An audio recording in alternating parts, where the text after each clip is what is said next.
It's been about a month since Pocket Camp Complete's release, and I think I had said in my previous video upon release that I would do an update or something. So here we are. I'm going to go over some pros and cons and what I think of the app so far in its first month. All of the events in December 2024 have been new events, meaning there have been new items. They're just the same gardening, fishing, tourney, and Gyrodite scavenger hunt ones, but reskinned with different items as we've seen previously. And the fortune cookies released have also been new, although of course we've seen some older ones release as well, as is typical with the Animal Crossing Pocket Camp lifespan. Starting in January, which at the time of me recording this, it's not quite January yet, but starting in January, we're going to have repeats of older events, and there will be some new content sprinkled in throughout 2025. They're going to stop supporting the game with new content in September of 2025. However, older events will repeat on a 4-year cycle, so we will be having events over and over and over again every month until the end of time, essentially. First off, I want to talk about the things that I really like. I love how much more relaxed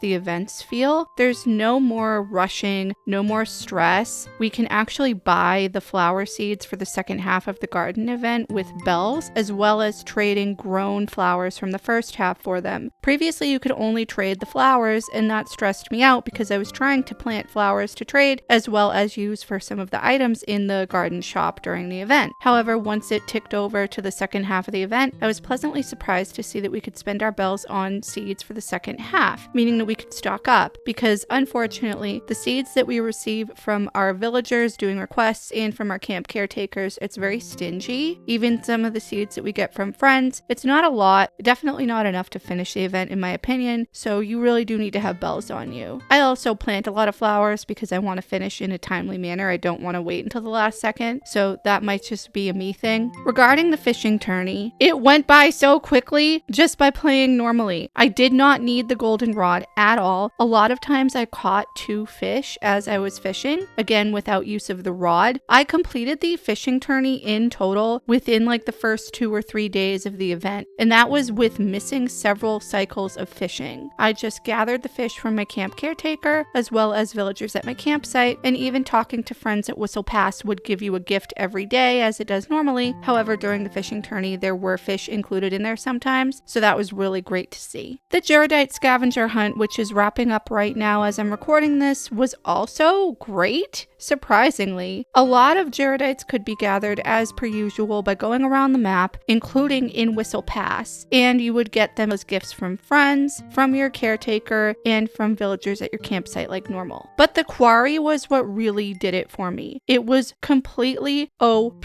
and I was able to get 4 of each item in the event without issue. And this was also with a couple of days left over for time. I would get between 80 something and over 100 Gyrodites per quarry entry, and that was doing it twice a day. So each time I would go in, I usually averaged out at around 90 for the Gyrodites that I would receive, and it was really great because all I had to do was talk to 6 friends every day at Whistle Pass, and then I could go in twice a day without spending leaf tokens. I also personally didn't mind that there were premium furniture items included in the scavenger hunt, as there always have been, except for the November 2024 event where everything was bells because it was like the last days of regular Pocket Camp. However, the cost of these items didn't bother me so much. A lot of people online were complaining about them, and I get it, especially if you're new. Maybe you don't have a ton of leaf tokens to go around because you spend them, but the cost per token versus the amount that we gain just by playing the game with Gulliver maps and seasonal event rewards and all other things happening, as well as the bell trades that you can do for leaf tokens, in my opinion, it was a non-issue. I feel like Nintendo has really hit a balance with Complete when it comes to the leaf ticket recipient versus spending ratio and cost per item. It much more balances out than it did in original Pocket Camp, where we would only receive a few things per time, and then every leaf ticket item would cost like between 50 and 150 or even 300 leaf tickets. However, I'm not a huge fan of Whistle Pass. It's much too large and it's really empty, and it only holds like a maximum of 8 players. I feel like they could do much more with this. Pass. It only really comes alive every night during the KK concerts. I also dislike how some of the people that I talk to will not help me with the quarry upon first ask. I sometimes will have to ask them 2 or 3 times in order for them to agree to help. I know that they're probably doing this to make them seem more like alive NPCs instead of just a regurgitation of our friends' avatars or whatever, but it's really frustrating when I'm just trying to get into the quarry. I do appreciate, however, that we get gifts from our friends. A lot of them that I've gotten have contained leaf tokens, fortune cookies, and event materials such as the Gyroidites, but again, there's too much wasted space within Whistle Pass. Around Toy Day, I even got a couple of Toy Day greeting cards from these friends, and they were really cute. There were several different color variations to collect. I think I only got 2 in total, actually, now that I think of it. Both were different, and I know some people online got dupes of one of them. I'm hoping that we'll get these cards again in 2025 and in years to come, so we can fill out our collection of Toy Day cards. I feel like I'm getting more special fortune cookies in general than I did in regular Pocket Camp as well. However, that could just be the RNG working in my favor. I know during the first couple of weeks of Complete's release, I did get quite a few premium fortune cookies that cost 5,000 bells. However, that seems to have dwindled. I'm going to try and keep a tracker of how many premium cookies I get in 2025. I didn't start this in December. I really kind of regret not doing that, but whatever, here we are. It's not the end of the world. I do miss market boxes though, and I also miss seeing other friends' campsites as well as seeing my friends around the map. The different locations seem so much more barren without a friend and their RV there. However, they have to be that way in order for you to call another villager to visit. Although, now that I think of it, prior to Complete, whenever you would invite another animal to visit a recreation spot, they would just replace the friend that was there. So I really think that they could have implemented our friends more or something around the map instead of having just 8 people gathered in Whistle Pass every day. The market boxes, though, I'm never going to get over that. I really loved being able to buy extra pearl oysters as well as some hard to catch fish and bugs and more of the exotic fruit, especially the perfect exotic fruit that I don't have.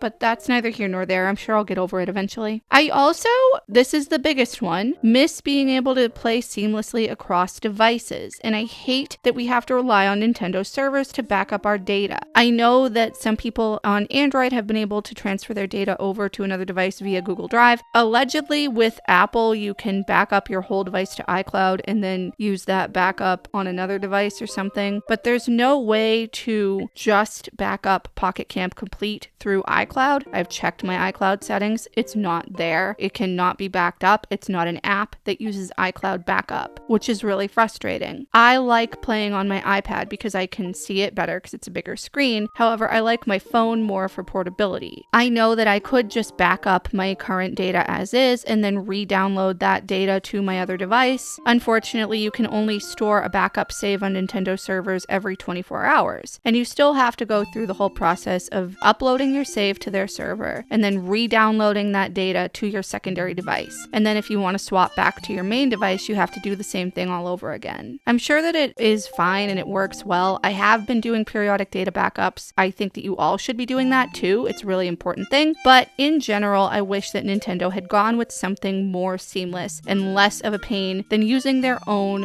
servers to back up our stuff. But this is Nintendo, so I guess I'm not super surprised about it. Overall, I'm very happy with Pocket Camp Complete. I'm much happier than the regular Pocket Camp game in terms of like just the overall playability and the balance of things. I played Pocket Camp when it first launched in 2017, played it religiously basically for years, stopped around the time that New Horizons came out in spring of 2020, and took a break for about 2 years before coming back in the spring of 2022. And now here we are. I'm really looking forward to doing another update on this at the end of 2025 to see where we are in our first year of Complete, especially with the new events on the horizons. Let me know what your thoughts are on Complete if you've played it or if you intend to. Don't forget, until the end of January, it is on sale in the App Store and the Play Store for $10 US. Not sure what that is in your currency, but I'm gonna go now. Thank you guys so much for watching, and I hope you enjoyed this video. Please leave any comments, feedback, and suggestions down below, and subscribe if you haven't already. I'll see you in the next one. Bye.